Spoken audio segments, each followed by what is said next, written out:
Hello and welcome.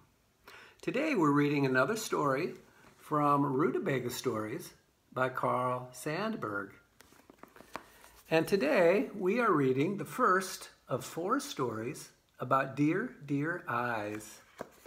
And the people are the White Horse Girl, the Blue Wind Boy, the Gray Man on horseback, 6 girls with balloons, Henry Hagley Hogley, Susan Slackentwist, 2 wool yarn mittens, and Peter Potato Blossom Wishes, her father, many shoes, slippers, and a slipper moon.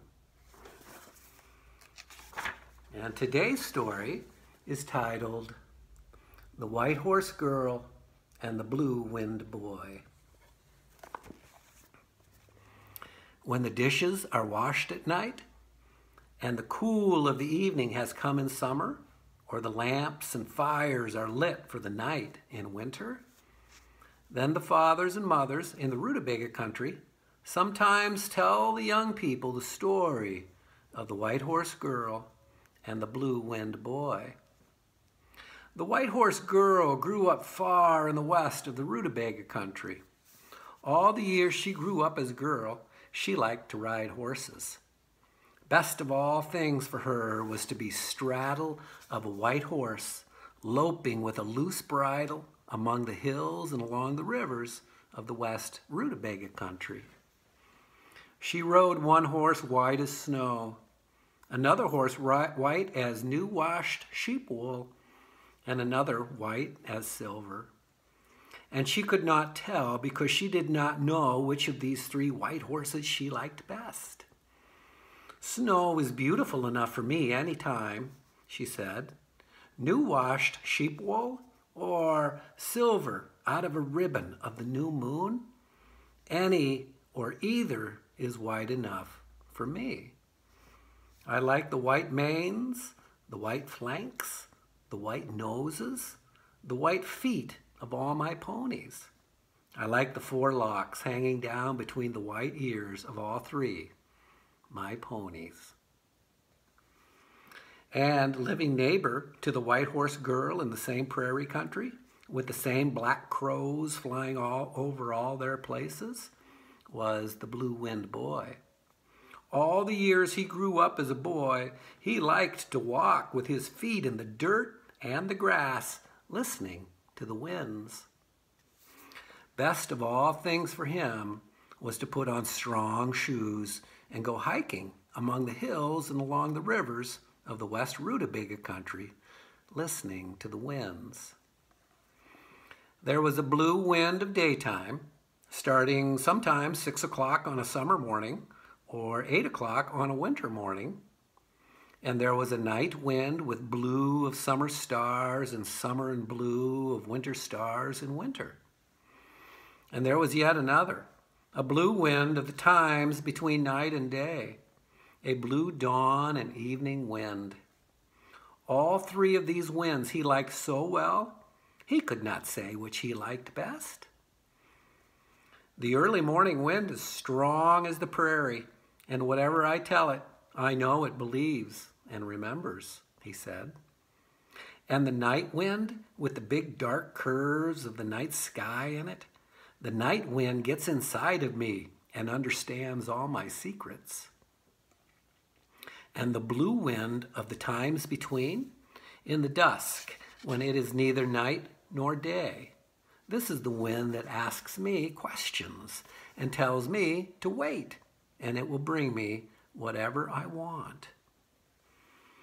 Of course, it happened as it had to happen. The White Horse Girl and the Blue Wind Boy met. She straddling one of her white horses, and he wearing his strong hiking shoes in the dirt and the grass. It had to happen they should meet among the hills and along the rivers of the West Rootabaga country, where they lived as neighbors.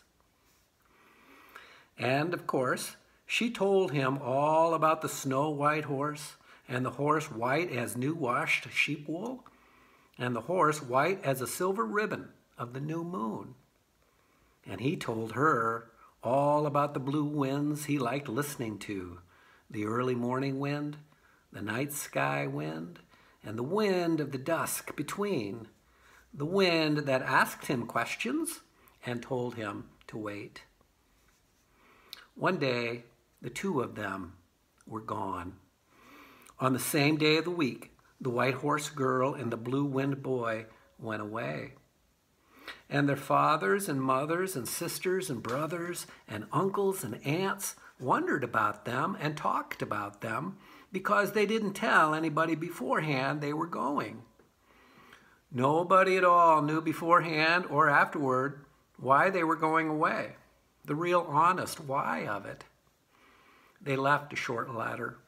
It read, "To all our sweethearts, old folks and young folks, we have started to go where the white horses come from and where the blue winds begin.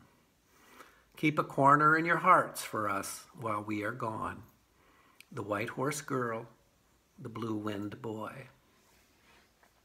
That was all they had to guess by in the West Rootabaga country, to guess and guess where two darlings had gone. Many years passed. One day, there came riding across the Rootabaga country a gray man on horseback. He looked like he had come a long ways. So they asked him the question they always asked of any rider who looked like he had come a long ways.